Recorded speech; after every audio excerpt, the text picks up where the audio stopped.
नमस्कार। यह है ताड़ासन। ताड़ासन ताड़ के वृक्ष की तरह इसका पोस्टर हो जाता है, इसका नाम रखा गया है ताड़ासन। ताड़ासन से हमारे शरीर की लंबाई बढ़ती है और ये शरीर को स्थिरता प्रदान करता है और मांसपेशियों को मजबूत करता है। यह है तीर्थ ताड़ासन। इसमें भी ताड़ासन के सभी लाभ स्वतः ही प्राप्त हो जाते हैं।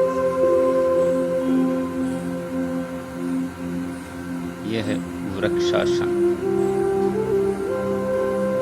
शरीर में संतुलन बनाए रखने के लिए यह आसन बहुत महत्वपूर्ण है।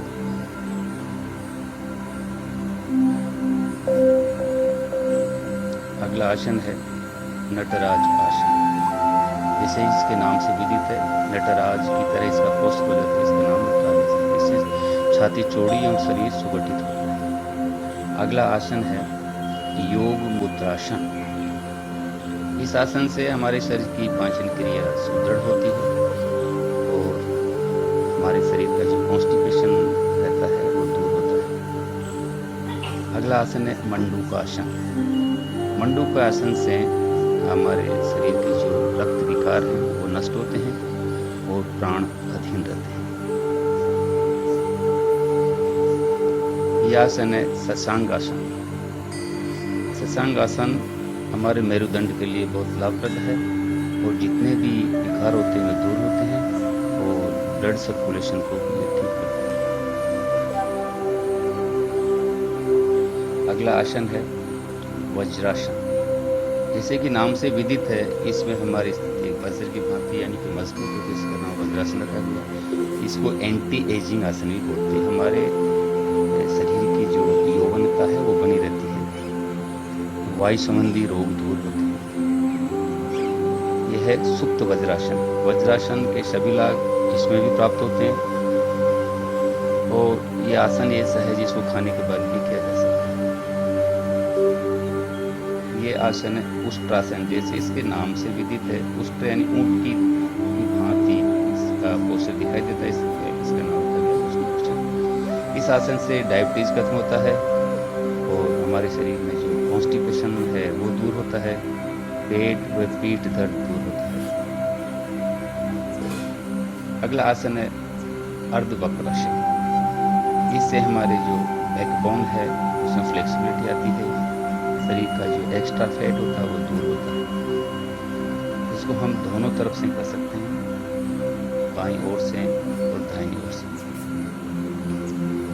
इससे अगला आसन है अर्धमत्स्येंद्रासन। अर्धमत्स्येंद्रासन में हमारे कॉन्स्टिपेशन को दूर करने में बहुत सहायक सिद्ध होता है और हर्निया में भी ये लाभप्रद है। इसको भी हम बाईं तरफ और दाहिनी तरफ दोनों तरफ से कर सकते हैं। अर्धमत्स्येंद्रासन। अगला आसन है गोमुखासन। गोमुख यानी गाय के मुंह की तरह इसका पोस्चर हो जाता है, इसलिए इसका नाम गोमुखासन रखा गया है। इससे हमारी छाती मजबूत होती है तथा चौड़ी होती है। इस आसन से मूलबंध अपने आप लग जाता है, इसलिए कुंडली जागरण में भी यह आसन बहुत सहायक सिद्ध होता है।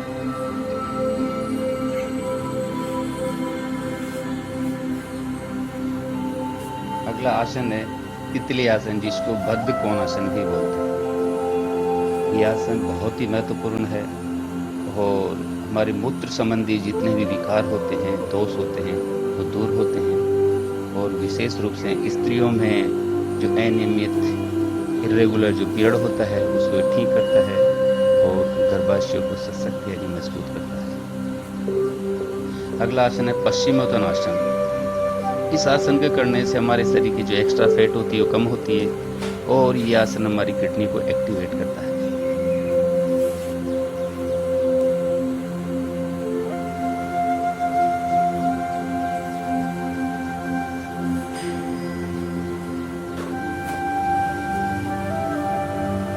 यह है मत्स्यासन। मत्स्यासन में खूनी बवासीर को ठीक करता है, भूख बढ़ाता है और हमारी कब्ज को दूर करता है।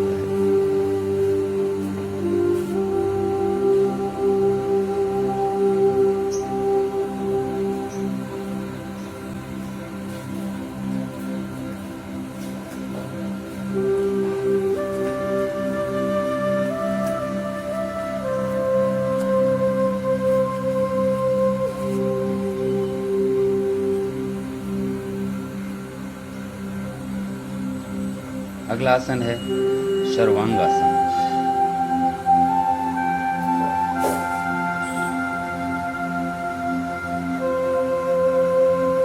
यह एक पद हलासन और यह पूर्ण हलासन। हलासन यानी हमारे शरीर का जो पोस्चर वो एक हल की तरह हो जाता है, इसलिए इसका नाम हलासन रखा गया है। ये इससे हमारा यौवन बना रहता है, हार्ट तथा बैकबोन को स्ट्रॉन्ग करता है, हमारे ब्लड सर्कुलेशन को ठीक करता है, हमारी बॉडी में जो आलस्य होता है उसको दूर करता है और हमारे चेहरे पर निखार बढ़ाता है।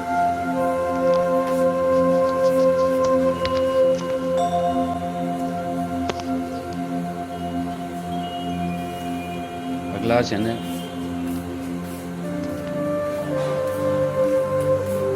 शीर्षासन।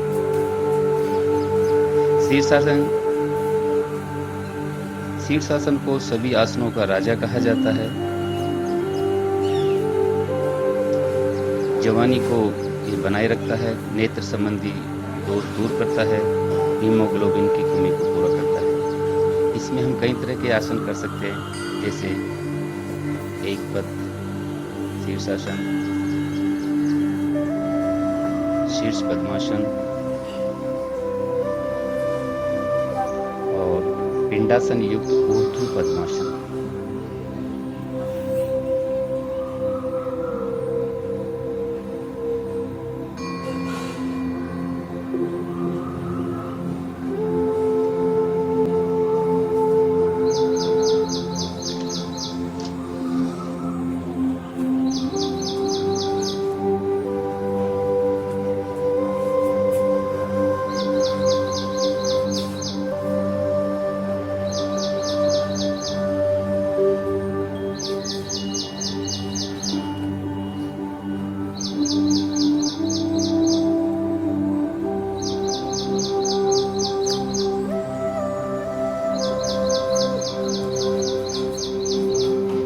मयूर पद्मासन।